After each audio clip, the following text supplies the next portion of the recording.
Salut. Donc, la dernière fois, comme j'avais dit, on va continuer en implémentant cette fois-ci le nouveau module euh, qui va interagir avec PostgreSQL. Voilà donc le module MCP pour PostgreSQL. Voilà. Donc, ce que j'ai fait, je vais vous montrer. Pour créer un nouveau projet Spring, moi, pour créer, je suis venu sur cette page voilà, de Spring Initializer. J'ai pris Java, Maven, j'ai juste coché ça et j'ai pris une dépendance, voilà, simplement juste, juste pour initier en fait. Voilà. Et là, j'ai pris le packaging Java, le type de configuration des fichiers, property et la version de Java 21. Et vous faites générer. Une fois que c'est généré, et je pense que vous allez l'avoir en fichier zip, voilà, compressé. Donc, vous décompressez et vous ouvrez votre projet avec IntelliJ. Mais vous pouvez aussi créer le projet et l'ouvrir avec, je pense, indirectement IntelliJ. Donc, c'est ce que j'ai fait. Ensuite, il y a un pomme que j'ai déjà préparé, celui-là. Donc, je l'ai copié et je l'ai collé. Donc, c'est pour ça, au niveau de la création de votre projet, ne vous embêtez pas, euh, puisque je vais mettre ça sur un Git. Donc, vous l'aurez en fait. Donc, il ne faut pas vous embêter avec les dépendances. Sauf si vous avez plus tard des erreurs. Donc là, c'est le POM qu'on va utiliser. On va le parcourir ensemble et je vais l'expliquer. Par contre, le property, lui, je ne l'avais pas encore copié. Je le fais pour vous permettre de gagner du temps.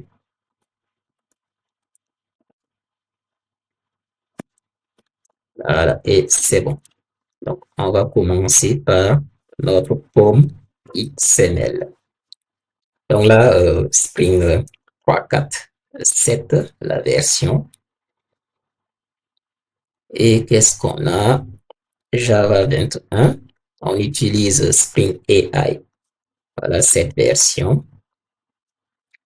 Là, on va utiliser. Bon, en fait, j'ai juste mis ça, mais je pense pas qu'on va avoir besoin puisque cette dépendance, comme vous savez, ça c'est pour euh, quand vous voulez utiliser, vous voulez exposer les API REST, voilà, les arrobas, controller, REST controller, ainsi de suite, requête réponse. Donc, ce module, voilà, vous permet d'avoir un serveur Tomcat, notamment, qui tourne aussi, voilà, et exposer vos API. Mais bon, on va juste le garder. Mais je pense on pourrait l'enlever puisqu'on va pas utiliser, on va pas exposer d'API en tant que tel. C'est les tools on va utiliser. Là, ici, lui, c'est pour pouvoir utiliser Olama et je vais dire exploiter les modèles du Olama. Donc, quand je dis les modèles de Olama, il faut comprendre, moi, j'ai installé Olama en local. Vous auriez pu installer Olama sur un serveur à distance et mettre par exemple l'URL, les identifiants pour euh, accéder au modèle que vous allez installer sur ce Olama. Voilà, donc lui, c'est pour pouvoir euh, exploiter Olama. Là, lui, ici, je l'ai gardé. Qu'est-ce que j'ai mis comme commentaire? Ah oui, ça c'est juste si vous voulez utiliser, euh, si vous voulez implémenter un module qui va utiliser le mode de flux STDIO. Voilà, soit standard in, standard out. Mais bon, d'abord, je vais le laisser. Donc là, la dépendance, vu que nous, on veut utiliser le mode de communication SSE, soit Server Sent Event. Voilà, donc on va utiliser cette dépendance. Quand vous mettez cette dépendance, ça vous permet d'avoir en fait un serveur, bon, ou si vous voulez un module MCP qui interagit avec SSE. Bon, lui, c'est juste pour activer certaines fonctionnalités lors du développement. Mais bon, quand vous allez mettre en production votre application, il est préférable, je dirais même pas préférable, il faut le désactiver. Voilà, ça pourrait être euh, un problème de sécurité. Donc, c'est un risque de sécurité sur la production. Mais là, on est juste en train de faire un développement, donc ça va. Lui ici, c'est si vous voulez faire des requêtes manuelles. Imaginez une requête SQL que vous voulez écrire, un truc du genre select étoile from user. Voilà, donc je veux tous les utilisateurs. Voilà, avec JDBC template. Voilà, ce qui est différent de JPA. Donc, ce module permet de créer des requêtes de ce genre. Là, c'est pour pouvoir interagir avec la base de données PostgreSQL. Bon, le Lombok qui vous permet d'exploiter les annotations, git et site. Là, ce module, ça vous permet justement pour vos phases de test, pour tester votre module, les fonctionnalités, les trucs comme il y a des annotations, j'oublie encore, Spring Boot Test et les trucs comme GUnite, j'ai oublié, il y a pas mal d'annotations pour faire les tests. Voilà, donc ça, c'est juste quand vous voulez faire des tests unitaires en quelque sorte. Là, qu'est-ce qu'on a? Ça, c'est le AI Boom.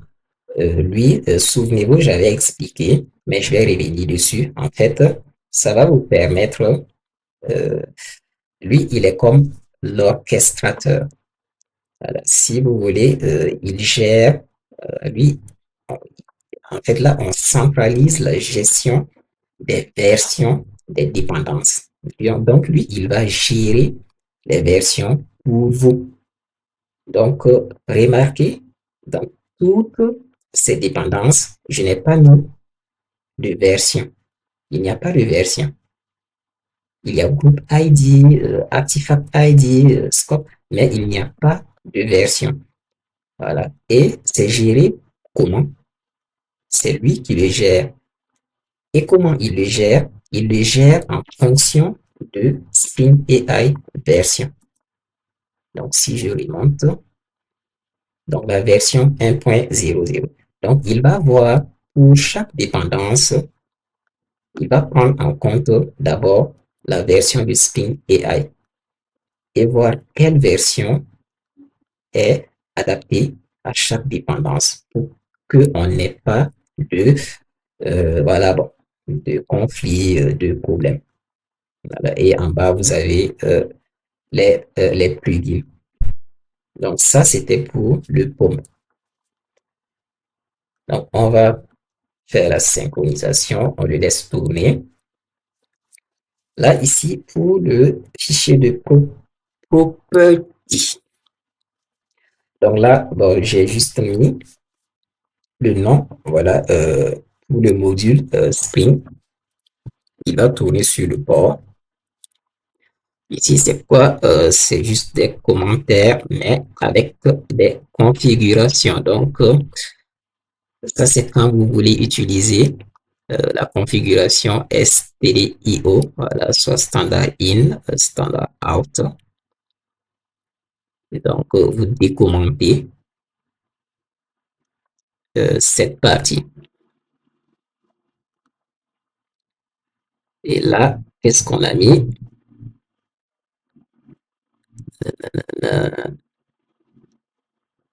Et ici,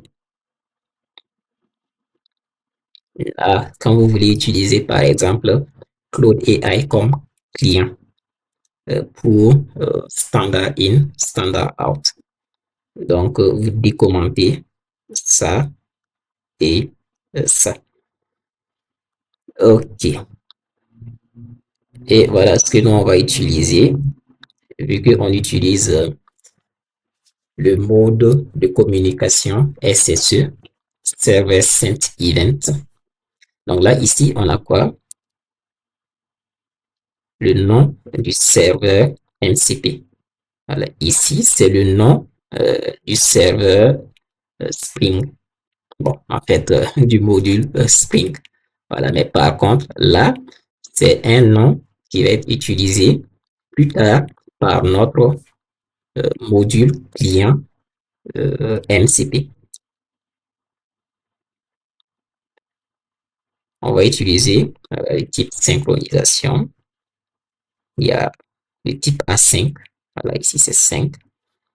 Le endpoint SSE MCP message, il va être utilisé par notre module MCP client pour voilà, retrouver notre serveur MCP PostgreSQL.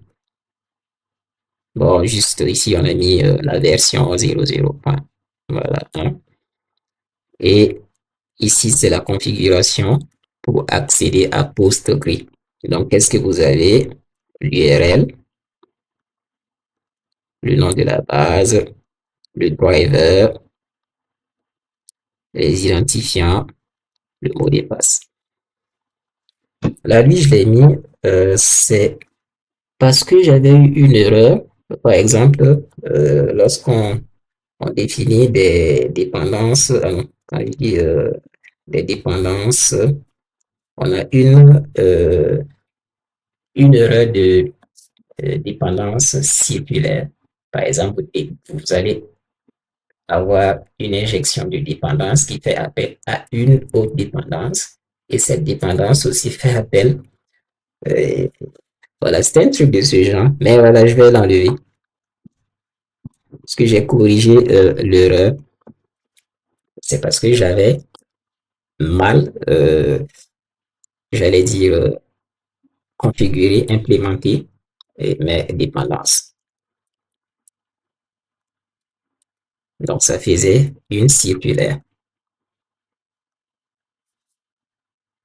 Maintenant, je pense que c'est bon. On va voir, est-ce qu'on peut le démarrer déjà? Mais bon, c'est pas tout. Et vu que c'est un module pour MCP, voilà, implémenter les tools, ce que je vais faire, je vais créer une classe de configuration. Moi, je vais créer un package que je vais appeler config. Et là, je vais créer la classe MCP.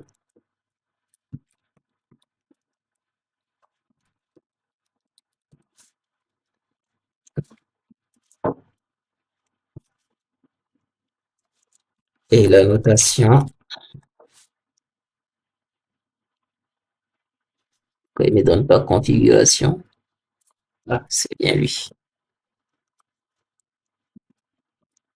Donc, rappelez-vous, quand vous développez un module MCP, voilà, en tout cas pour avec Spring AI, vous avez besoin d'un callback provider, puisque c'est lui qui va permettre d'enregistrer.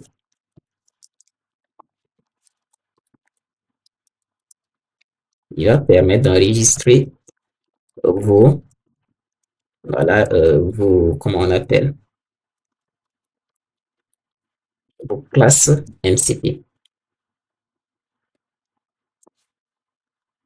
Donc lui, quand on va créer une classe MCP, on va déclarer ici. Donc c'est grâce à ça que notre module client va pouvoir retrouver les tools qui seront à l'intérieur de cette classe. Voilà, puisque c'est une classe, on va créer et cette classe contient des tools. Donc, c'est ce à quoi lui, il va servir. Donc, lui, il va permettre d'enregistrer les tools. Donc, on va créer un package et on va dire tools. Et là, on va dire, on va lui donner un nom, PostgreSQL.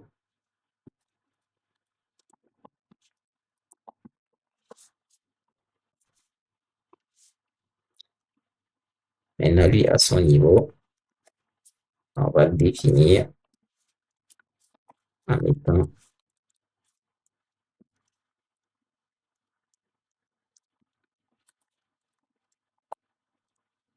je pense pas qu'on ait besoin de. Donc là, c'est un tool vraiment relativement simple que je vais faire.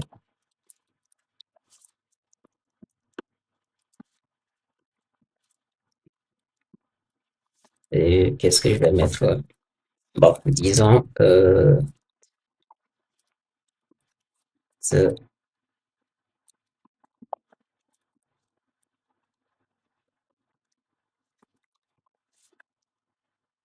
voilà, simplement quelque chose, hop, description.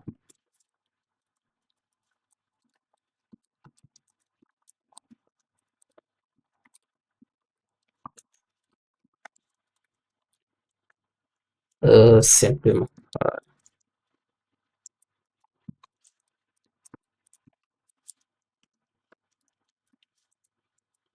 Et là, je me dis,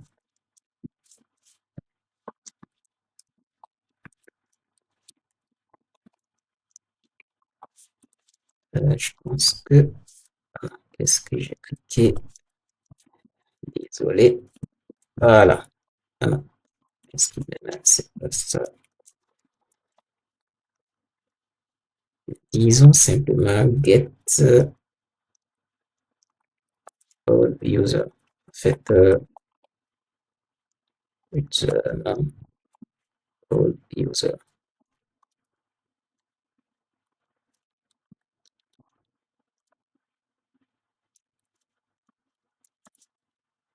Alors, j'ai pas défini une classe pour ça. Je vais un pour relativement simple. Donc, je vais juste dire ça. Get user.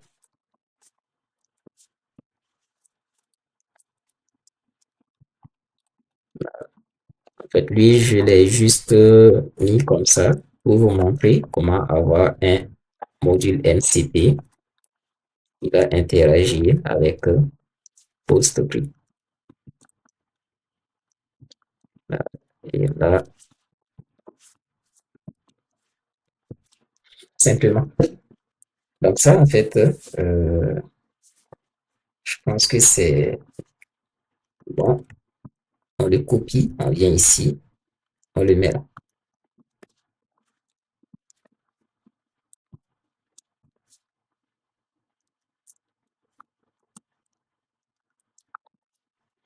Voilà, donc c'est ce dont je vous parlais. Donc ça, c'est tout en fait pour notre module MCP. Mais je vais le démarrer pour voir est-ce que il marche. Parce que ah oui, c'est vrai. Il faut se rappeler au niveau des propriétés, j'ai défini ces éléments. Et au niveau de mon PostgreSQL, je ne pense pas avoir ça.